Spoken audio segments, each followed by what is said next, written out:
So I am thrilled today to bring you our fearless leader, newly appointed CEO, Christy Budnick. We're going to be talking about women in leadership, what she sees moving forward with our company, and a few behind the scenes surprises that are next up to come. So Christy, I've been so excited to talk to you, and even went as far to stalk you the day this announcement was made. And so this is such a gift that I really am able to share in a video format all of the agents and kind of giving everybody a glimpse into what you're thinking. Well, thank you so much, Alicia. I really appreciate your time. And I was honored that you stalked me. I thought that was really sweet. So I'm sure this must feel a little bit like living under a microscope. You know, everybody's eyes are on you, watching what you're doing all the time. I think the biggest question that everybody wants to know is, what do you anticipate implementing in these first 6 months? Absolutely. So one of the advantages I have is that I was a broker and principal running a mid-sized company 2 months ago. Our company has always been ranked among the top companies in the network, and that has truly provided me opportunities to hear from and work with other broker owners, and not just in the things that we need to improve, but also the things that are going really well. So, I've had 19 years of working side by side with everybody, and I think that really has lent itself to help me in this new role. The first 2 months, my focus was really just to get to know my employees, first of all. And then secondly, I scheduled meetings with the top 50 broker owners to listen to and learn from them so that I could get feedback on what it was that they thought we did really well right now versus things that we need to do a little bit differently. And there are some real key takeaways that I feel that I've seen really across the board from all 50 that I've spoken with. And the first, and I don't think it'll be a surprise at all, is our technology platform. I mean, that is an area that we have, really struggled in over the last several years. And one of the things that I said to my HSF team was, we are not a technology company. That is not who we are. We are a real estate company. And some companies, of course, have other services as well: mortgage, title, insurance, relocation, et cetera. But we are in the business of building relationships with clients and becoming those forever agents with our clients. So we really need to leave the technology to the people whose full-time focus is exactly that. And instead of trying to create our own, really select from the best in class out there. And I feel very good that we are on track to do that. And one of the other things with the technology platform is it can't just be a great platform. It has to be completely connected, very deeply connected to all of our other platforms, so that it's seamless, so that it's intuitive, easy to use. And I think that's extremely important for us. So you'll be happy to know that is already well underway, and we expect to be able to announce something in the next announce and deploy something in the next 6 months. The second thing that I think is really important, and I heard this from all of our brokers as well, is that our very name resonates in the luxury market. The Berkshire Hathaway Home Services name stands for luxury. That doesn't mean that we don't think every other price point is exceedingly important as well. We do. But when you perform well in luxury, guess what? Everything else benefits. And so one of the things that we're also working on that's in line with this is our luxury portfolio. We have hired some really top-notch companies to work with us so that we can really come out of the gate with a very fresh and new approach to luxury. And I'm very excited again to bring that to the team. And then the third thing, and I think this is one that's really critical and important. And again, it was a source of pride with our broker owners. And I was really glad to hear it because it's always been a source of pride for me. That is exploiting the heck out of our culture. One of the things that Berkshire Hathaway Home Services, brokers, owners, agents, everybody does so well in our company is we collaborate with one another. We share with one another. And having talked with other franchises, this is it's very different. And Yeah. so I think we need to put means in place to be able to make that that interconnectivity across the entire globe more in the forefront of everything we do. And part of that is through the IQ system, which we are also working on right now to retool some of that. Alan Dalton is taking the lead on that and is doing an exceptional job with a lot of our HSF team, where we serve up instead of expecting our agents to come to the IQ system. But the other part of it is the mastermind groups. The IQ mastermind groups are key to our future and really building on that cultural fabric that is already so rich there to begin with. So we'll start serving those up 3 IQ masterminds per month. And that way our, across the network, we'll be able to collaborate that much more strongly. I love that you share that, because you and I talked offline when I said, what do you see most commonly in agents who have a high level of success? And I remember you sharing that collaboration key Yes. consistently over and over and over. And it's just that spirit of, you can feel like you're on an island as Right. you're going through everything independently. A lot of times many agents don't come into the office anymore. And so that really makes you feel like you're a part of a family and that support will be there. That's so exciting. I'm excited about it too. So I'm sure you've probably heard the recent statistics that as far as female CEOs, that number actually rose just in the last year, 1.8%. I know. And so while we have 45% of the workforce being female, we still have that number, wavering between 6 and 9%.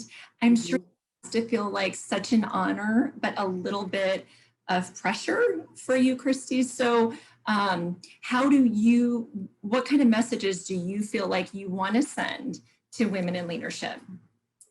So, it's funny, I reflected on this question because it's one, I take it very, very seriously. I think there's a real responsibility for women leaders to help promote and really recognize talent in other female leaders, as well as everybody. I mean, certainly female, but really everyone.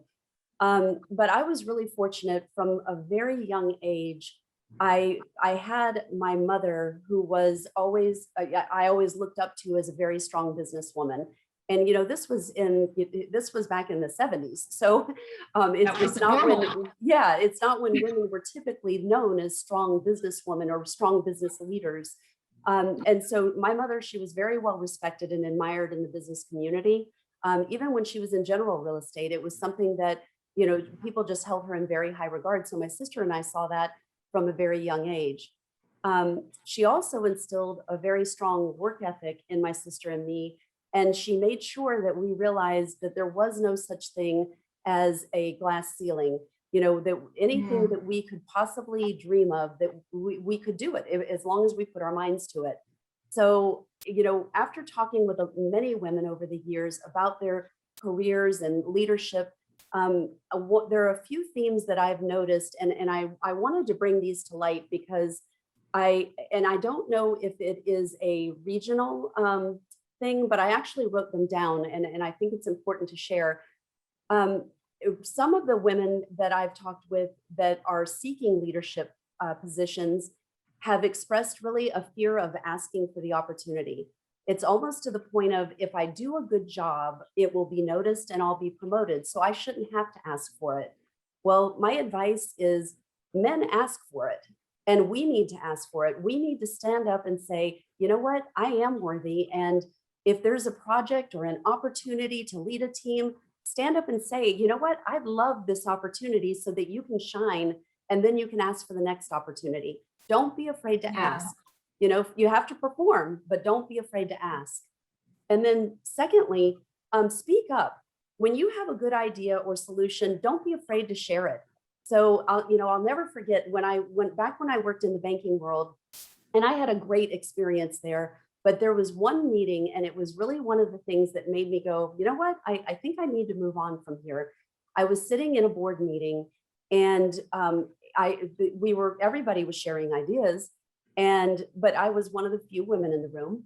And at the end of the meeting, afterward, one of the leaders came over to me and said, you know, you shared some ideas, and really what you need to do is sit back and just listen.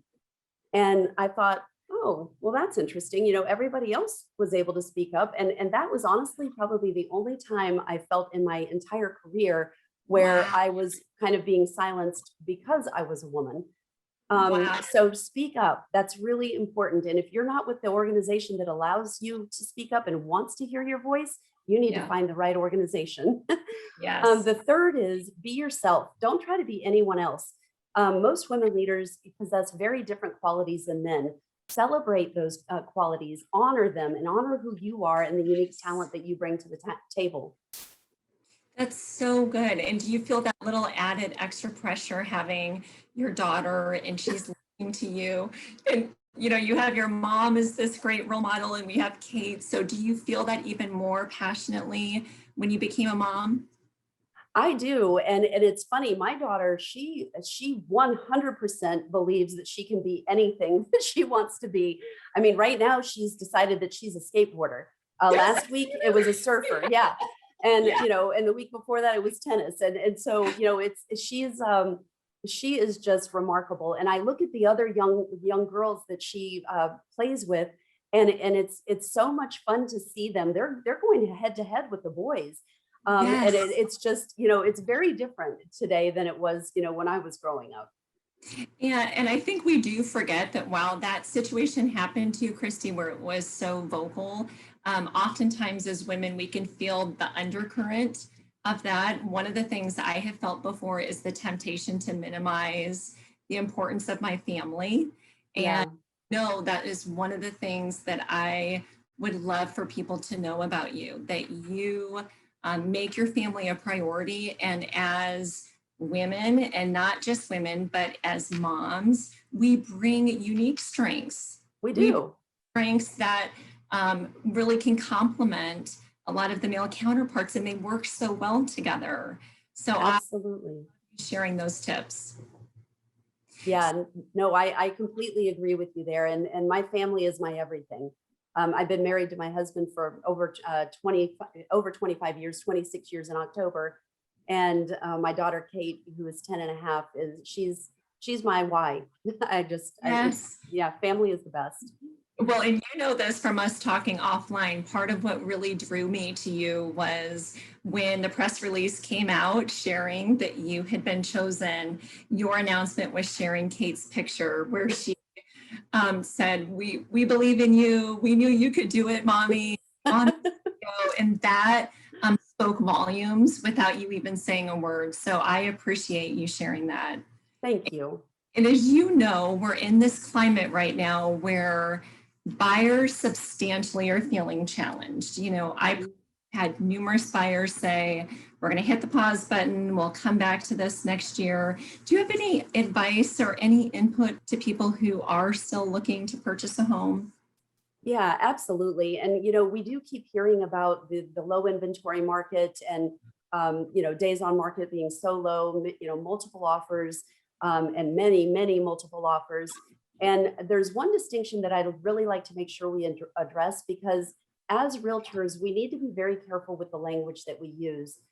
It's not really that we have a lack of inventory. I mean, inventory is being replaced at an incredibly fast clip. The problem isn't inventory. The problem is actually extraordinary strong buyer demand. So, you know, that is really the issue. The inventory is coming back in droves. But the other thing that I think that we need to make sure that we keep a pulse on is what's happening in the marketplace right now. So, you know, as we go through the next few months, it's not going to be good if we're looking back and saying, yeah, well, this is how it was in February or March, especially when we're talking with our clients. We need to keep a very close eye what's happening in the marketplace right at this very moment, because we are beginning to see a subtle shift. We're starting to see days on market increasing just very slightly across the nation. Inventory is increasing and price appreciation is beginning to it's beginning to slow just slightly. And that's not a bad thing either, because, No. you know, 25% or more appreciation is certainly not realistic for a long-term, you know, for the long-term period. So we just need to make sure that we're educating our buyers and sellers about today's market, not the market that we even saw a month ago. So I think that's important. I absolutely second that. Working in the market, I've seen in the last 6 weeks, it's still a strong market, but to your point, I'm seeing instead of 8 or 9 offers, maybe 1 or 2 offers. And when sellers, I say, we're going to reevaluate this pricing the week before we go on the market. And I see that it's changing weekly, not just monthly. So as agents, we have such a responsibility to be on social media or talking to our clients and really educating ourselves. That's part of what our value is to them. Absolutely. Explaining to them it's not the way that it was even 2 months ago. So that's a great point, Christy. Yeah, it really, I feel it is too. And, so when you're talking with buyers and, they have been beaten out of, some potentially competitive offers, I think there are a number of things that we really want to make sure that we're talking with our buyers about and thinking about as we're crafting those offers. First of all, it's a no-brainer. Right now, if you are not working with a realtor, and particularly a forever agent in this marketplace, you are likely going to lose out on every offer because it is just such a frenetic marketplace right now. We an agent definitely has the upper hand in being able to negotiate. It's actually the most competitive market that I have ever seen, bar none, in my 19 years of practicing. So I absolutely believe in the very basic tenets of a pre-approval is absolutely required. You don't want to go in without one. Cash offers are winning the day a lot of the time. But if you're not able to be a cash offer, making sure that you're working with an agent that has really good relationships with other agents, because that agent can go to the listing agent and say, let's talk about what the seller's hot buttons are. Do they need to rent back? Do they need to close quickly? What are their hot buttons? What are the things that are important to them? And that listing agent will likely shed some light on some things that can make your offer even that much more competitive. Also offering to pay for some or even all of the seller's closing costs. Depending upon the property, that may be a requirement. Providing a strong binder to show that you're serious, and removing certainly as many contingencies as you're comfortable with, whether it's appraisal contingencies, financing, inspections. Again, it needs to be something that you're comfortable removing, but any of those things or all of those things will help to make the offer that much stronger. And then, of course, even with doing all of these things right now, we've got a lot of people who are feeling a sense of loss because there are buyers, and this has always been one of the best parts of a buyer's agent's job is you go in with a buyer, they get so excited about the property, they're already in their mind placing where their Christmas tree or whatever their holiday decorations are in the room. They're placing their furniture, they're planning parties. And, most of the time we were able to make those contracts come to fruition and celebrate along with them. But now we're having to temper that excitement and say, I know you're really excited about this, but there is a chance we'll lose out on it. And so we need to be prepared for that. And we need to have a second, a second property in mind, or even a third, fourth, fifth. So I really feel for the buyer's agents and I feel for the buyers out there. It's really tough. Those are such great tips. And I would absolutely reiterate the value of your agent, because what I'm seeing as a heavy listing agent, there's not a lot of education. So I'll receive first for as is, no appraisals, but then miraculously, come inspection time, I receive $5,000 or $10,000 worth of repairs or asking for the price to be reduced. So I feel like it's really, really important that agents explain if clients are comfortable with those situations, understanding what they're in for. Yes. Comfortable with that, then not proceeding. So I actually ask for proof of funds if there's not an appraisal writer, because if the money is not there, we're not going to get to closing, whether absolutely have them stay in the contract or not. Those are great, great tips and bits of advice. And you and I have both been doing this long enough to know it's all cyclical. So it's going to stay this way. And that's why it goes back to having so much respect for each side of the transaction, the listing agent and the buyer's agent, because one day it's going to flip back around. And Oh, yes. respect. I couldn't agree with you more, Alicia.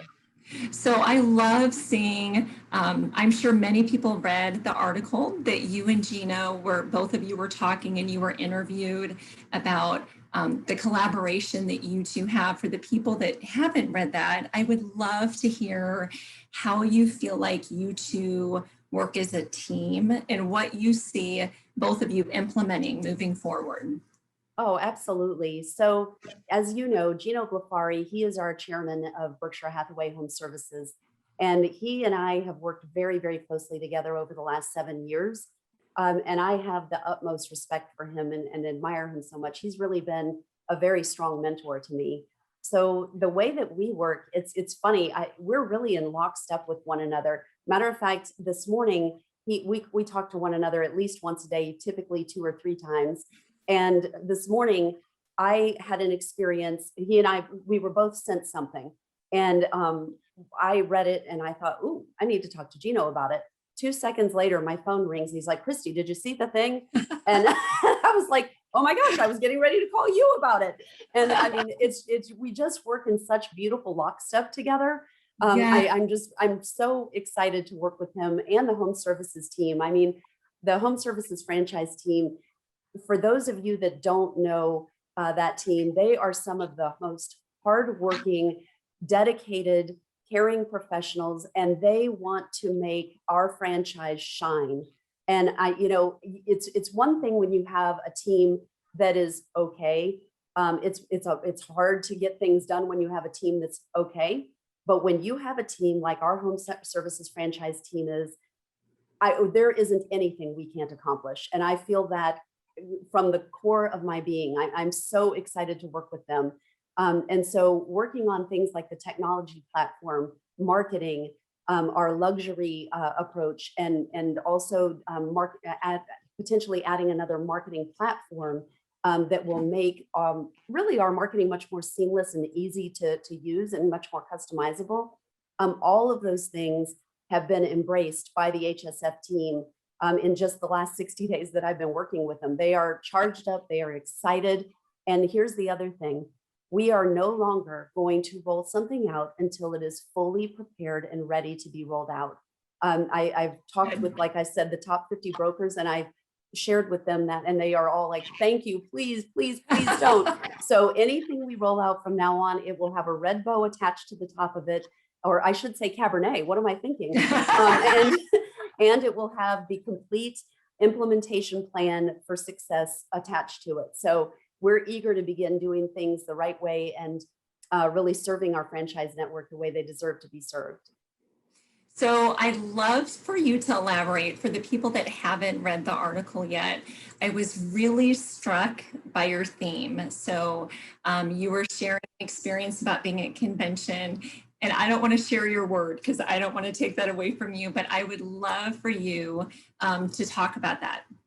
So yes, so the word that you're referring to is invaluable. And this franchise, when we look at what we have, you say, what's in a name? Well, what's in the name Nordstrom? What's in the name Mercedes-Benz? What's in the name Bentley? What's in the name NetJet? What's in the name Berkshire Hathaway Home Services? There's a heck of a lot in the name. It is comprised of the most talented forever agents, forever brand, and we are invaluable. Our services are invaluable. Our knowledge is invaluable. Our respect, our command of the business, all of that is invaluable. And I think that it's really important that we as a group, there are a whole lot of distractions out there right now. There are companies that are popping up left and right, and their value propositions are, we can do it cheaper, we can do it faster, we can do, all of these things. Well, you know what? We are the best at what we do. And the best at what you do doesn't come fast, it doesn't come cheap.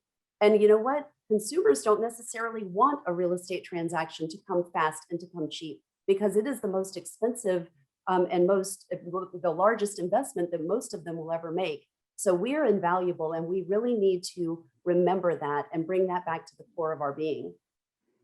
I love that because you and I were talking offline about how there's so many things that have changed. Mhm. Went into this industry. We used to have the golden key for the houses that our clients didn't even know what was out there. And then, as technology has evolved, they've taken certain roles. Oftentimes, clients will share with us what they want to see. But when you use the word invaluable, what comes to my mind is an intricate, unbreakable part of a very stressful time in somebody's life. And I don't Yes, in any way that you can create that if the basis of it isn't built on a relationship. And there's a lot 100%. to do to make our lives more efficient. We can, like you and I are talking over Zoom, and we get a chance to see each other in different states, and we can text each other. But there is something so invaluable about being a part of somebody's lives and Yeah, being there on that emotional level. And that is something that you cannot replace with technology. you can't. Absolutely not. Well, Christy, I am so excited that I got to take a peek inside of what's happening behind the curtain and what we all are going to see rolled out here in the coming months. And I am just thrilled for how you have stepped into this role fiercely. Everyone that knows you knows your leadership skills and your forward thinking are unmatched by anybody else. And on a personal level, the people that know you best always say you are like a breath of fresh air when you walk into a room and a ray of sunshine. So we are so lucky to have you. Thank you so much, Alicia. I really appreciate that. I've loved every minute of the first couple of months that I've been in this position, and I'm so eager to meet you in person at Summit, Yes! and then to see everybody again at convention. It's just we have the best people, and at the end of the day, we win the war that way. That's right. Absolutely.